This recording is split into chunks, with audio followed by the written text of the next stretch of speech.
చంద్రుడిని చూసేవాడికి వెన్నెల కనిపిస్తే వేలెత్తి చూపెట్టేవాడికి మాత్రం చంద్రుడిలో ఉన్న మచ్చే కనిపిస్తుందని ఈ రోజు ఒక మాజీ మంత్రి కోడి గుడ్డు పెడతది కానీ కోడిని పెట్టదు కదా అన్న. మరి నేను చెప్పింది తప్పుందా? అందులో తప్పే ఉంది. అప్పటి నుంచి నన్ను బుడ్డ అమర్నాథ్ అని పిల్లలు మొదలు పెట్టారు. గుమ్మడికాయలు దొంగంటే భుజాలు తడుముకున్నట్టుగా ప్రతిదీ కూడా వాళ్ళు ఏమన్నా కానీ నిన్నే అన్నట్టుగా నువ్వెందుకు బాధపడతా ఉంటావు? హోమ్ మినిస్టర్ అనిత గారి పైన చేసిన వ్యాఖ్యలు చూస్తే అనిపిస్తుంది. నిజానికి ఆ వ్యాఖ్యలు చూసి నేను చాలా ఆశ్చర్యపోయాను. మనం 2026లో ఉన్నాం. ప్రపంచమంతా ఆర్టిఫిషియల్ ఇంటెలిజెన్స్ గురించి మాట్లాడుతుంది. అంటే ఏంటి సార్? ప్రతి రంగంలో మహిళలు ముందుండి నడిపిస్తుంటే మన రాష్ట్రంలో మాత్రం ఒక మాజీ మంత్రి మహిళా నాయకురాల గురించి, ముఖం గురించి, మేకప్ గురించి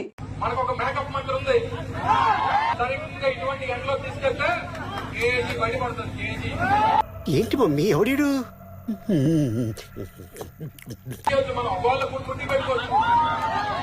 గుడివాడ అమర్నాథ్ అనేటువంటి ఒక వ్యక్తి ఏం మాట్లాడతాడండి? రాష్ట్ర హోంశాఖ మంత్రి గురించి ఇష్టారీతిన మాట్లాడతాడా ఒక మహిళ గురించి? చేది నమ్మ బతుకు బురదలో పంది బతుకుతుంది, నువ్వు బతుకుతున్నావు ఎందుకురా? ఎదవన్నారు ఎదవ. అక్కడ ఎవరు లేరు కదా సార్. ఉంటే ఊరుకుంటారండి? అక్క చెల్లెలు లేరు, నీ ఇంట్లో పెళ్ళం బిడ్డలు లేరు, నీకు నీ ఇంట్లో ఆడవాళ్ళు లేరు, నీ ఆడవాళ్ళని అలానే మాట్లాడితే నోరు మూసుకుంటావా నువ్వు కూడా?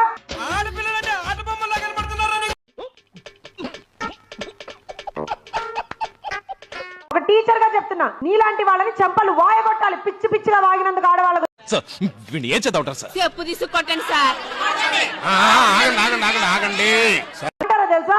Outraging the modesty of a women.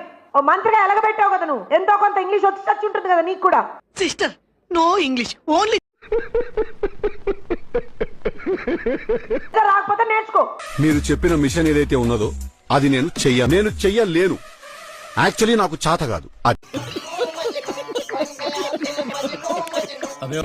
పూర్వం మేము చదువుకున్న రోజుల్లో మేము ఉద్యోగాల కోసం ఎదురు చూసేవాళ్ళం, ఇప్పుడు ఉద్యోగాలు మన కోసం ఎదురు చూస్తున్నాం. జై చంద్రబాబు, జై చంద్రబాబు, జై చంద్రబాబు.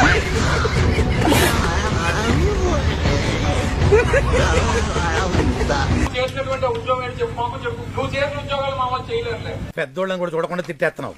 ఎప్పుడో ఎవడో ఫేకాడేస్తాడు. నన్ను ఎవడరా ఫేకాడేది? నేనే ఆడతా.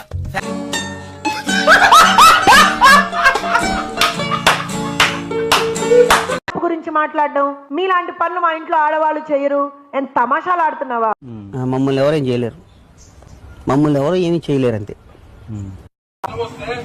నేను వదిలేసినటువంటి బుల్లెట్ ప్రూఫ్ కారు వదిలి తిరుగుతున్నావు నువ్వు. నోర్మై మొహం పగిలిపోద్ది. నువ్వు వాడుతూ నా గురించి మాట్లాడుతున్నా. సిగ్గు శరం ఏమన్నా ఉందా నీకు? నాకు లేదు. అదే మరి ఉందా అంటున్నా. నాకు లేదు.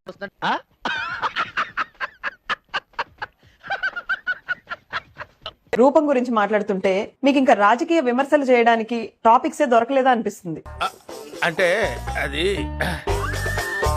మీరు అభివృద్ధి గురించి మాట్లాడలేక, పరిపాలన గురించి ప్రశ్నించలేక, చెప్పవే నేను వింటాను కదా, ఓ చెప్పే. ఆఖరికి ఒక మహిళ ఎలా కనిపిస్తుంది, ఎంత మేకప్ వేసుకుంది అన్న దాని గురించి మాట్లాడుతుంటే రాజకీయాలు మరీ ఇంత దిగజారాయి అనిపిస్తుంది. మా రాజకీయం అంతే గారు, మీరు మేకప్ గురించి మాట్లాడినా మేం మాత్రం అనిత గారు చేసిన అభివృద్ధి గురించే మాట్లాడతాం. తను ఒక సాధారణమైన టీచర్ గా తన జీవితాన్ని మొదలుపెట్టి రాజవరంలో పిల్లలకి చదువు చెప్పుకుంటూ ఒక ఎస్సీ నియోజకవర్గమైన పాయకరావుపేట నుంచి ఎమ్మెల్యేగా నిలబడి 43,727 ఓట్ల మెజారిటీతో గెలిచారు. మండదా అక్క, మండదా చెల్లి, మండదా.